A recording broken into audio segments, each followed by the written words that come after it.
The opposition DA says it wants Parliament to not waste time and start its inquiry into Public Protector Advocate Busisiwe Mkhwebane's removal from office. Following a complaint motion once approved by the Speaker, political parties nominate candidates for a three-person independent panel that is the first stage of a two-stage removal procedure under the parliamentary rule. Removal of office bearers in institutions supporting constitutional democracy.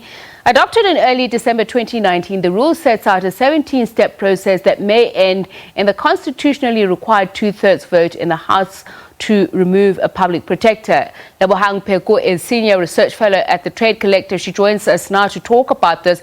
A very good evening to you, Ms. Pheko, and thank you so much for speaking to us.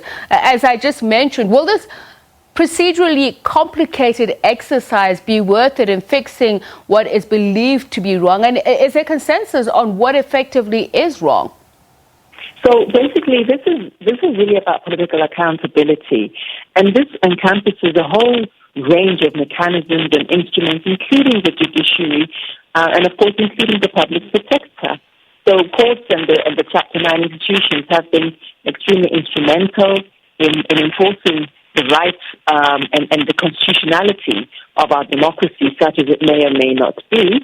And I think what it also does is that it also indicates that there is a bit of a process deficit and an institutional crisis, because the public protector themselves are intended, even the choice of the title, public protector, unlike the other, most countries which refer to them as an ombudsman or an ombudsperson, is really about them trying to then think through the ways in which the excesses of the executive in particular and of state power at large are then checked. Now, if we're going to be checking the public protector themselves after quite a rigorous, I think many of us watched the whole process, the transparent interview process and recruitment process, it does bring into question to a great extent the efficacy of these processes themselves, the efficacy of our institutions, which many South Africans take great pride in.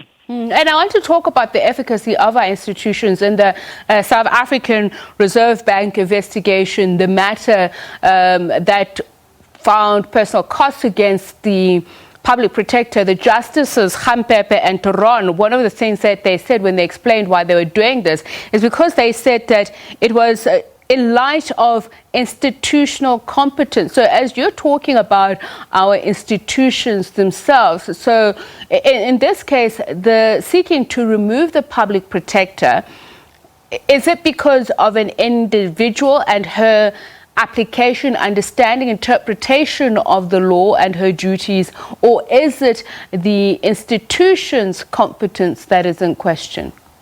So I think that one of the things that's been very clear over the last couple of years is that there has been a huge difference in the personalities and the personas of the current public protector and the previous one. And you ask a very pointed question, because certainly at various points the current public protector, Mkhwebane, has asked to have direct access to the Constitutional Court, and she's also, which at some point had said that she was biased, and as you say, did not fully understand her constitutional duty, was impartial, and did not perform her functions without fear, favor, or prejudice. And I quote, "These are not the sorts of criticisms that were leveled against the previous public protector, and there seems to be a stream in which her competency as an individual, as well as her understanding of jurisprudence, have been brought into question." And this is also in addition to the concerns around her own inconsistencies, what have been perceived as inconsistencies in the office of the public protector's application of the law. I think the constitutional lawyers can say much more about that, but there have been concerns that she herself has been slightly sloppy in her application and her interpretation of the law, and that this is all causing great concern. But one does wonder whether it's also linked with a personality and the ways in which politicking may or may not have a place in this. And I don't think that I think it would be remiss of us to behave as though these processes are above basic politicking.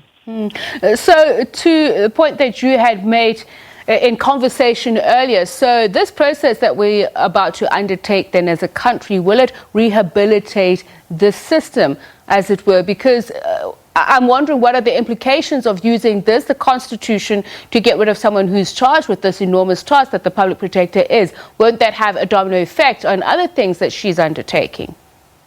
Well, this comes in the wake of so many other things, Ms. Mkhwebane, things such as the Zondo Commission, where we're exactly which is exactly tasked into looking into the architecture of state capture and looking into the architecture of institutions and constitutionality. And the grim truth is about state capture is that it is becoming extremely difficult to understand where it begins and where it ends. And I think this terminology in and of itself is insufficient and it's becoming quite weak and it's becoming in and of itself extremely loaded. I do think that it is fair, though, to think about the independence of the judiciary, what true justice means, what trustworthy media means, what it means, in fact, for there to be a spaces for constitutionality which enable us to trust in our office bearers, in decision makers, in Parliament, in Chapter 9, all of these checks and balances